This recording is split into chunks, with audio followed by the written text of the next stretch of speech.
Shalom jemaat yang diberkati Tuhan. Mari kita berdoa mengawali pembacaan dan renungan firman Tuhan untuk hari ini Senin 22 Maret 2021. Mari kita berdoa. Bapa kami yang ada di surga, kami bersyukur padamu Tuhan, karena kami dikasihi dan diberkati Tuhan untuk menikmati karunia-Mu, berkat kehidupan yang boleh kami terima hari ini. Sebelum kami akan berkarya, dan kami sangat membutuhkan firman Tuhan yang mendasari kehidupan kami dalam karya itu.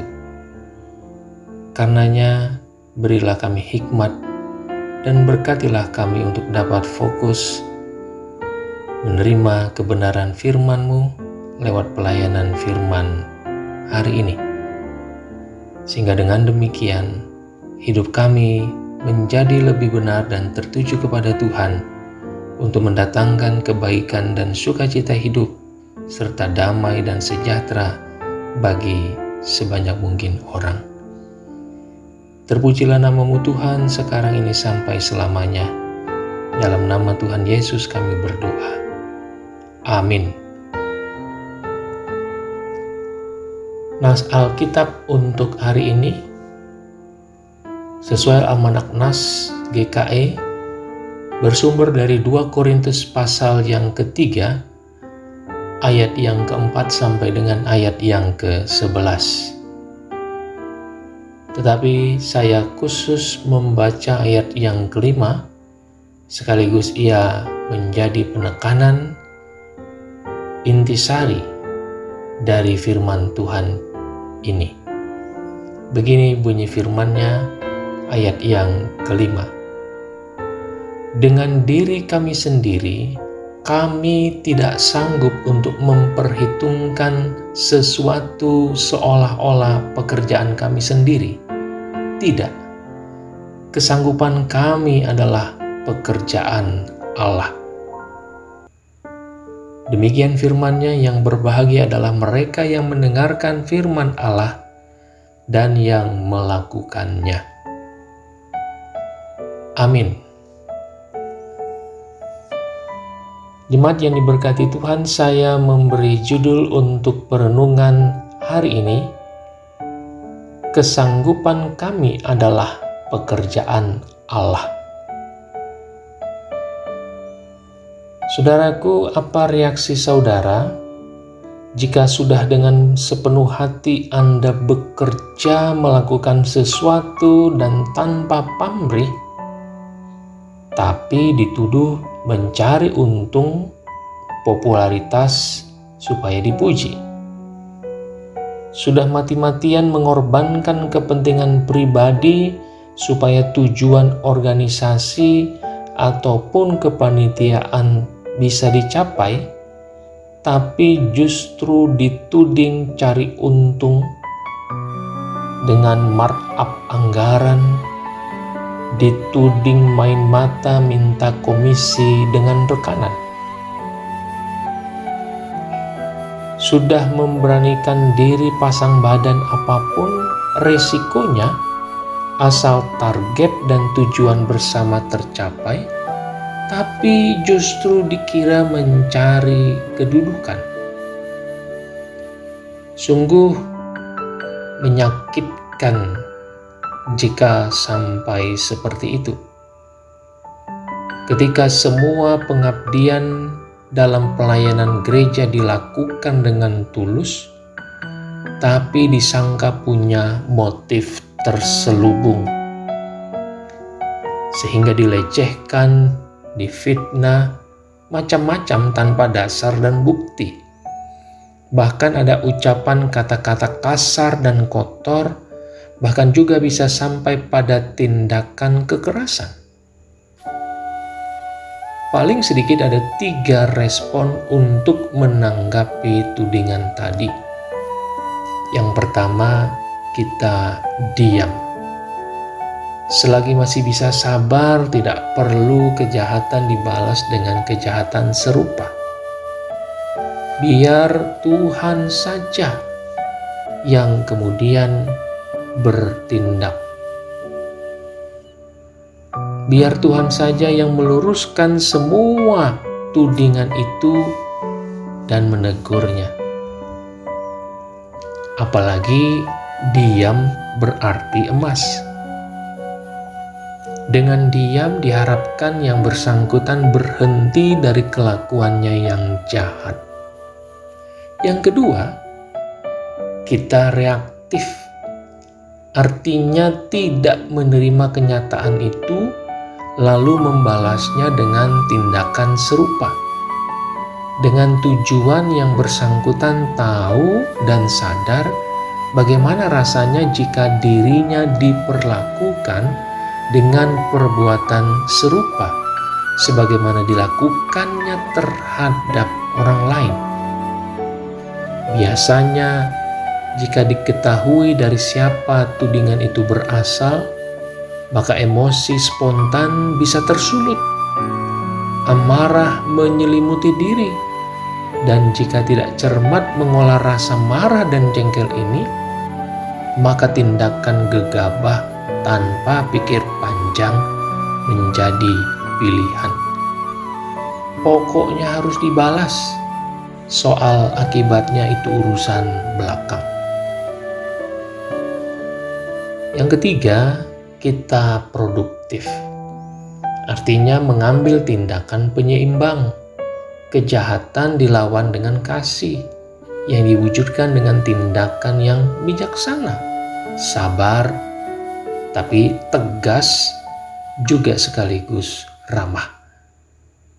Hanya dengan tindakan seperti ini dapat mengakhiri kejahatan yang terjadi. Sebaliknya, reaktif justru membuat kejahatan semakin memuncak. Sementara kalau diam, hanya membuatnya besar kepala, justru semakin melunjak terus menjahati kita. Contoh misalnya Ahok, sabar ketika diperlakukan diskriminatif oleh mereka yang anti kebijakannya, yang sinis dengan keagamaannya. Tapi Ahok tegas menegakkan peraturan, tegas memerangi tindak korupsi, dan terang-terangan soal keimanannya. Ahok tidak takut dengan siapapun kecuali Tuhan. Ahok tidak gila jabatan, kekuasaan, dan kekayaan. Baginya yang benar harus benar, salah ya salah. Dan menurut nas ini rupanya bagi Paulus integritas diri itu penting dan harus ada dalam diri setiap pelayan Kristus. Paulus lewat suratnya ini memberi pencerahan kepada kita tentang integritas diri yang melayani dengan tulus walau dijahati dan disakiti. Jemaat yang diberkati Tuhan, nas ini dilatar belakangi pergumulan yang kompleks yang sedang dihadapi Paulus dan jemaat di Korintus terkait perkembangan kota Korintus sebagai kota dagang, kota pelabuhan, pusat ekonomi masa Romawi yang melahirkan sikap egosentrisme yang memunculkan masalah-masalah sosial, muncul kemiskinan, dan merosotnya moralitas masyarakat. Fitnah karena iri hati jadi pilihan utama ketika berprasangka terhadap orang lain. Sikap ini yang dilakukan beberapa orang yang sinis dan antipati dengan kiprah pelayanan Paulus. Dan Paulus memilih untuk bersikap produktif, tegas, dan rendah hati. Paulus dan teman sekerjanya mengatakan bahwa mereka bukanlah pelayan bayaran yang suka pamrih, apalagi sampai gila hormat. Sebab Paulus meyakini Tuhan yang mengutusnya tidak membiarkannya terpuruk dalam kekonyolan. Dan untuk itu, ia sungguh-sungguh melakukan tugas-tugasnya dengan tulus. Baginya tidak ada satu alasan pembenaran untuk sombong. Keberhasilan melayani semata-mata karena kuasa dan pekerjaan Roh Allah. Sebab kesanggupan kami adalah pekerjaan Allah. Demikian ditulisnya dalam 2 Korintus 3 ayat yang pertama dan ayat yang kelima. Prinsip Paulus dalam melayani adalah menyangkal diri dan nama Tuhan yang harus semakin besar, namanya semakin kecil. Dengan firman Tuhan ini ada yang menjadi catatan pengingat dan yang mencerahi diri dan hidup kita. Paulus selalu bersyukur dan berdoa. Ketika orang hanya bersyukur saat senang dan ingat Tuhan saat sakit dan sedih, Paulus justru terus bersyukur dan berdoa walau dalam penganiayaan dan fitnah. Mengapa demikian? Untuk segala suasana, bahagia dan sedih, bersyukur dan berdoa kepada Allah harus selalu dilakukan, bahkan ini menjadi gaya hidup. Itu yang pertama.